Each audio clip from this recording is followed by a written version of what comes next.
چطوری بچه‌ها، خوشم به ویدیو جدید. آقا امروز در این ویدیو میخوام یک سری تنظیمات مهم در پابجی موبایل به شما آموزش بدم که چطوری تنظیم بکنید و چطوری بتونید یه موومنت خیلی سریع داشته باشید و کاراکترتون بتونید سریع داخل بازی حرکت بدید و کلا بازی سریعتری داشته باشید دیگه و یه جویستیک خیلی خوب برای خودتون درست بکنید و اینا رو میخوام آموزش بدم که بچه‌ها خیلی درخواست کرده بودن و من گفتم که چرا کنار برای شما درست میکنم و امروز قراره که کلا در این ویدیو یه سری تنظیمات رو آموزش بدم که چطوری تنظیم بکنید. یادتون اگه ویدیو لایک کنید، سابسکرایب کنید، کامنت انگلیسی بذارید و نوتیفیکیشن کنید وقتی که ویدیو میذارم نفر ببینید و اینستاگرام دل فیس فالو کنید. دمتون گرم.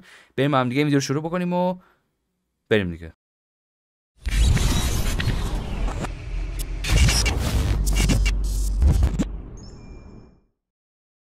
خیلی خب بچه‌ها، همونطور که می‌بینید آقا امروز من هم وبکم دارم هم هندکم، چون که گفتم امروز بیایم و من یه جوری به شما توضیح بدم که همگی متوجه بشن و یه سری تنظیمات واجبی که فکر می‌کنم ضروری هر کس بدونه که چجوری تنظیمش بکنه رو آموزش بدم و در اصل جویستیک هم امروز به شما آموزش بدم که آقا جویستیک چقدر اول از همه مهمه، بعد اینکه چطوری تنظیم بکنید که بتونید بهترین موومنت و سرعت عمل بالایی داشته باشید دیگه. خیلی از پرو پلیرهایی که در این ور اونور مثلا ویدیوشون رو می‌بینید اصلا راز پرسرعت بودنشون همینه که مثلا جویستیک و اینا مثلا خیلی چیز دیگه براشون میدونین، براشون مهمه و واقعا خوب تنظیمش کردن و شما شاید ندونید و به شما آموزش میدم. آقا اول از همه میریم داخل ستینگ، اول از همه کنترلز. ببینید اگر میخواید یه کنترل ایدئال داشته باشید، نرمال که یعنی مشکلی خیلی نداشته باشه، میتونید بیسیک کنترل و ادوانس کنترل منو استفاده بکنید، ولی خب من به شما اون چیزایی که نمیدونید و یا شاید فکر میکنم که نمیدونید و به شما توضیح میدم که اینا آقا اول از همه چیه. ببینید داخل بیسیک کنترلز خب اول از همه این دیسپلی لفت ساید فایر باتن هست، این سمت چپ بالا، این اول از همه اینو وقتی دیسیبل میکنی دو تا دکمه تیر داریم داخل کنترل، نه اینو اول از همه وقتی که دیسیبل میکنی یکیش گم میشه. الان مثلا مال من سمت راستی رفت.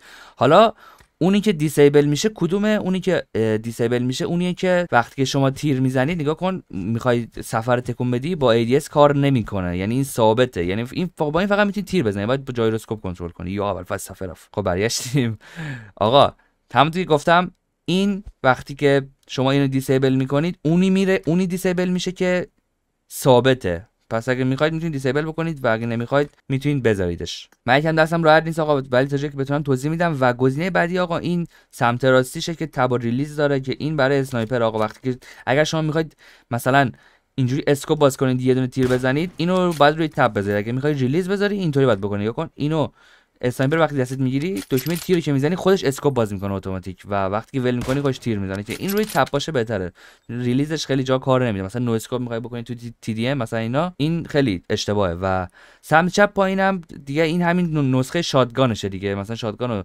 اینجوری تیر میگیری، اینجوری میگیری میزنه خودش. اگه میخوای اونطوری نکنی میتونی روی تپ بذاری دیگه و اینا روی تپ باشه درسته دیگه. آقا روی ریلیز خیلی اینا کار نمیده. اسکوپ هم که آقا هولدش که مثلا اینطوریه که شما نگه میداری، وقتی ول کنی اینجوری بسته میشه، ولی روی تپ وقتی بذاری اینجوری یه دونه میزنی باز میشه بسته میشه دیگه. حالا اینو که خودتون میدونید. و کامرا روتیشن وایل ADS هم وقتی که اینیبلش بکنید شما با اسکوپتون میتونید سفر تکون بدید. اینطوری نگاه کن و اگه دقت کرده باشید وقتی من اسکوپ باز میکنم اینطوری میتونم تکون بدم که این خیلی چیز به درد نخوریه. این آقا این بعد دیسیبل کنید. نگاه کن الان ثابت شد، هیچ تکونی نمیخوره، دیدید؟ و پایینش هم که برای ساید اسکوپ و کویک سویچ اسکوپ و اینا رو که کار نداریم. و این سمت چپ پایینی هم که تپ و هولد داره آقا، این برای اینه دیگه. نگاه کن شما وقتی که اسکوپ 6 میگیری، اگه میخوای مثلا اسکوپ 6 اگه میخوای اینطوری بزنی روش بکشی پایین 3 بکنی، اونو بعد روی تپ بذاری. اگه میخوای روی هولد بذاری اینطوری میشه. نگاه کن اینطوری میتونی اسکوپتو بالا پایین کنی که این فرق نداره دیگه، هر کدوم دوست دارید میتونید بذارید، ولی خواستم که بدونید. و آره دیگه این سمت چپ پایینم پیکا رو دیگه اینطوری بذارید اوکی دیگه. پیکم که هولد و تپ داره دیگه مثل اسکوپ، که اگه شما روی هولد بذارید اینجوری وقتی اسکوپ رو اینطوری بکنید، هولد و وقتی که مثلا روش نگه دارید پیکو اینطوری میشه دیگه. وقتی که روی تپ بذاری یه دونه میزنی خوش باز میشه دیگه پیکت و نیازی نداره که نگه داری. و اینجا میتونید همین تنظیماتی بذارید. داخل ادوانس کنترلز میریم. اینجا چیزای مهمی که شما میتونید اینیبل بکنید، مثلا این جامپ کلایمبش، مثلا اینو میتونید روی مرج شات باشه روی سمت چپیش بذارید. برای چیه این؟ وقتی که شما روی مثلا اینجایید میخواید یه جامپی بزنید که مثلا اینطوری نشه، اینطوری نره بالا. فکر کنم خیلی مشکل بزرگی که خیلی از بچه‌ها دارن و نمیدونن که چجوری حلش بکنن. وقتی که شما این تنظیمات و این جامپر رو روی سمت چپیش بذاری، از روی مرج برداری، از روی مرج برداری روی سپریت بذاری، نگاه کن اینطوری میشه دیگه. نگاه کن وقتی که یه دکمه دیگه اضافه میشه، دو تا جامپ میشه سمت راست اگه دقت کرده باشی. و وقتی که شما میایید مثلا اینجا میخواید انمی مثلا روبروتونه، مثلا نمیخوای جامپ بزنی، میخوای مثلا اینجوری کنی، میخوای جامپ بزنی یا پشت دیوار اینجوری بزنیش، این یکی رو میزنی نگاه کن نمیپره، روی این رد نمیشه. آره دیگه این هم از جامپ و اینا که روی سپریت بذارید، چون که استفاده میشه خیلی جاها و شما دوتاشو اون وقت اگه روی سپریت بذارید دوتا جامپ دارید و میتونید راحت استفاده بکنید. و حالا یکم سخت عادت کردم به این تنظیماتی که من میگم شاید برای بعضی از بچه‌ها، ولی خب اگر تمرین بکنید درست میشه. نگاه کن مثلا اینجا میای راحت اینطوری جامپ میزنی، روی این نمیپره، رد میشی مثلا از روی این، خیلی باحاله. اینو مثلا به نظر من روی سپریت بذارید باحاله. البته نظریدم خیلی چیز بزرگی از دست نمیدید، ولی خب فایت های پشت دیوار اینا به نظرم لازمه دیگه، این میدونی. و دیگه تنظیمات دیگه تنظیمات های خاصی که اینجا هم ببینم و به شما توضیح میدم دیگه. مثلا آقا تی پی پی ویو رو شما روی، اگه موبایل پلیری به نظر من روی 82 تا 84 بذار، چون که اگه بالاتر ببری اینجوری 90 مثلا بذاری جنگ کلوز تو از دست میدی، مثلا اینجا واقعا نمیتونی خوب بزنی مثلا انمی رو. خیلی بهتره که اینو روی مثلا چند بذاری، روی 82 83 84 85 نهایتش دیگه، میدونی روی اونا بذاری برای جنگ کلوزت خیلی بهتره دیگه. مثلا با ایمت راحت میتونی اینطوری بازی کنی و مثلا انمی اومد چیز کنی دیگه، هدشات متشات بزنی و یه از کراسرت خوب استفاده بکنی دیگه. اون روی 85 به بالاش خیلی مثلا چیز نیست دیگه. اگه دوست داشتید میتونید بذارید، ولی کار سختیه که بهش عادت بکنی و شاید بیشتر فایت ها رو از دست بدی. ولی مثلا روی 90 بذاری، من اینم بگم نکته مثبتش اینه که خیلی ویو بیشتری داری و مثلا خیلی دیدت بازتره دیگه به سمت چپ و راست و کلا دور و برت دیگه، و از این لحاظ خیلی خوبه. ولی خب از لحاظ این که مثلا بخوای کلوز فایت بدی مثلا تی دی ام و اینا، نه خوب نیست. روی 82 3 4 نهایت 5 همونطوری گفتم. اسپرین سنسیتیویتی رو که اصلا توضیح نمیدم، که در ادامه با جویستیک با هم دیگه توضیح بدم که کلا چی هست و اینا. و اف پی پی هم که حالا خیلی چیز مهمی نیست، رو سر سه بذاری ویوت بیشتر میشه و فکر میکنم خوبه. و این تنظیمات دیگه است که میتونید استفاده بکنید. این مثلا بلاک ساید وارنینگ رو مثلا روی دیسیبل بذارید. این چیه؟ وقتی مثلا کنار دیوار میای، مثلا کجا رو نشون بدم، مثلا میای اینجا، نیا کن این علامت قرمز رو میبینی روی صفحه است که مثلا داره اخطار میده که تو نمیتونی تیر بزنی، که خودت میدونی آقا اینو باید دیسیبل بکنی که وقتی که مثلا پشت دیواری این مزاحمت نکنه برای تیر زدن. نگاه کن الان بسته شد، راحت ایمت اونجا باز شده و وقتی که اینطوری میکنی دیگه به نظرم چیز مهمیه که همه باید دیسیبل کنن دیگه، زیاد چیز واجبی نیست که اینیبل باشه. و اینم تنظیمات دیگه که میتونید بچه‌ها استفاده بکنید که اینا تنظیماتای خوبیه و به شما کمک میکنه که آقا یه تنظیمات ایدئال داشته باشید. و توی گرافیک اگر بیاین بچه، اگر لگ دارید مثلا شما بیاید پایین آنتی الایزینگ رو دیسیبل کنید. این خیلی چیز مهمی نیست، اول از همه باتری شما رو خیلی میخوره و شارژ شما رو سریع تمام میکنه و فشار میاره به موبایل. اگر روی 4 رو حالا روی 4 بذاری بیشتر، روی 2 کمتر، ولی دیسیبل باشه بهتره. مثلا من خودم روی 2 میذارم، امروز دیسیبل کردم، ولی که نشون بدم آقا مثلا اینجا مثلا شما وقتی که مثلا یه جایی رو میخواید اسکوپ بکنید یا از دور دارید میبینید، یه ذره چیز نگاه کن، یه ذره مثلا گرافیک مثلا پایینه که مثلا خیلی دقیق نشون نمیده. مثلا روی 4 بذاری خیلی مثلا گرافیک بالا میره، ولی اصلا چیز واجبی نیستش، چون یه چیز خیلی کوچیکه دیگه. مثلا دیوارا رو یه ذره پیکسلش رو بهتر نشون میده، چمنا رو گرافیکش رو بالا میبره، ولی خب دیسیبل هم باشه خیلی چیز خاصی رو از دست نمیدی، میدونی خیلی واجب نیست. و پایینم که برایتنس و ایناست و این پایینی رو آقا حتما دیسیبل بکنید، چون که این اف پی اس و اینا رو دستکاری میکنه و خیلی واجب نیست. و آقا سنسیتیویتی من خواستم که یه باری به بچه‌ها نشون بدم. این سنس منه که 2-3 ماه عوض نشده، خیلی به خیلی از بچه‌ها میگم که عوض نشه ولی باور نمیکنن. دوباره خواستم نشون بدم، دوست داشتید میتونید استفاده بکنید و اینطوریه دیگه. آقا کدو نمیدم، چون اگه کد بدم دیسیبل میشه بعدن و اکسپایر میشه، چون که من سنسمو هر لحظه عوض میکنم دیگه و توی بازی یودی عوض کردم و اینا. و خیلی خب بچه‌ها میرسیم به بخش اصلی یعنی جویستیک و بریم که به شما توضیح بدم که آقا فرق جویستیک شماره 1 و شماره 2 چیه. جویستیک نه، کنترل شماره 1 و شماره 2. ببینید من قبلا خودم کنترل شماره 1 استفاده میکردم، به تازگی به 3 رفتم چون خیلی فرق دیدم بین 1 و 3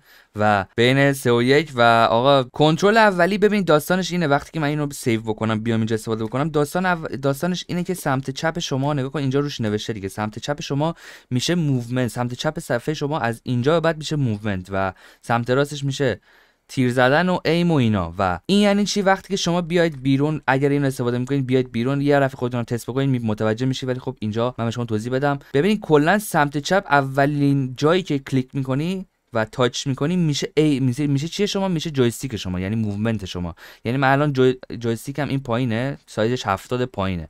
وقتی من اینجا رو هم دست بزنم نگاه، این جویستیک خوش تکون میخوره که این خیلی بده برای اینکه شما نمیتونید به خوبی استفاده بکنید جویستیکو و این باعث میشه که وقتی که شما مثلا جویستیکو کوچیک میکنید، مثلا شما اینجا دارید دست میزنید، نگاه کن یه سرعت خیلی کم، یه ذره سرعت رو کمتر میکنه و دقیق شما نمیتونید که استفاده بکنید از جویستیکتون و یه سنس خیلی عجیبی داره که بیشتر پرو پلیرها و پلیرایی که تورنمنت بازی میکنن روی 3 استفاده میکنن و دلیلش همینه آقا. شماره 1 کلا مشکلش اینه که شما هر جایی که دست میزنی میشه جویستیک و اگه کوچیک بذاری، البته خوبه که کوچیک بذاری و سرعت اسپرین سنسیتیویتی رو بالا ببری که اسپرین سنسیتیویتی رو هم به شما توضیح میدم که چیه، ولی اگر میخواید شما یک جویستیک خیلی خوب و یک موومنت خیلی خوب داشته باشید روی 3 استفاده کنید خیلی بهتره، چون که این یه ذره سرعت جویستیک و موومنت شما رو میاره پایین، چون که همه جا دیگه چیز میشه دیگه، نه جویستیک میشه. و شماره 3 یه ذره سخت‌تر استفاده کردنش و مشکلش هم همینه که باید شما جویستیکتون رو سایزشو بزرگ بکنید. من مثلا 130 استفاده میکنم، ولی مثلا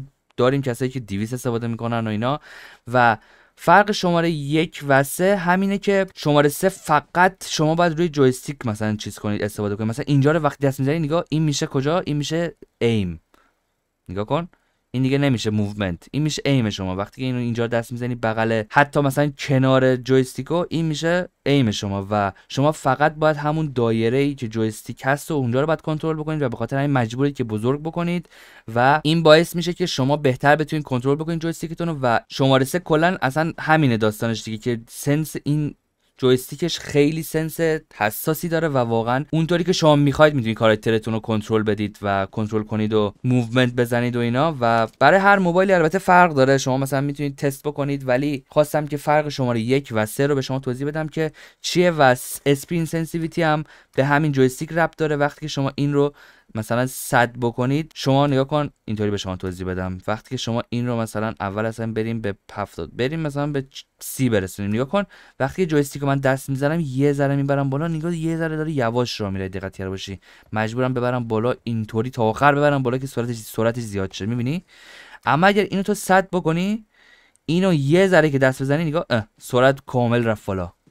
و این خوبه که 100 باشه، چون سرعت کاراکتر رو بالا میبره و فرقی نداره که شما کنترل 1 رو استفاده میکنید یا کنترل 3 رو. البته اینو بگم بچه، اگر شما از 1 دارید روی 3 میرید، بدونید که خیلی کار سختی در پیش دارید، چون خیلی طول میکشه که عادت بکنید و مجبورید که آقا یه هفته اینو قشنگ بازی بکنید. اما ناامید نشید آقا. به نظر من خودم هم یه ذره اولش خسته شدم که عوض بکنم اینا، ولی خوبه که روی 3 باشید و اینطوری ازش استفاده بکنید و سایز جویستیک رو بزرگ بکنید، چون که مهمه دیگه روی شماره 3. و امیدوارم که فرق شماره 3 و شماره 1 رو به شما تونسته باشم توضیح بدم. شماره 2 هیچ الکی هست، از طرف شماره 2 اصلا نریمم بهتره. فرق شماره 2 با 1 و 3 اینه که ای بابا، فرق شماره 2 و 3 و 1 اینه که مثلا تیرش با ایمش یکیه، که یه چیز خیلی الکیه آقا. دور اصلا استفاده نکنید اینو. و دوباره توضیح میدم، شماره 1 وقتی که شما استفاده میکنید، همه جای سمت چپ شما میشه موومنت شما و به خاطر همین شما بعضی وقتا شاید نتونید موومنت بزنید. نگاه کن الان مثلا من نمیتونم، نگاه کن یه گیری میکنه اون وسط، میبینی؟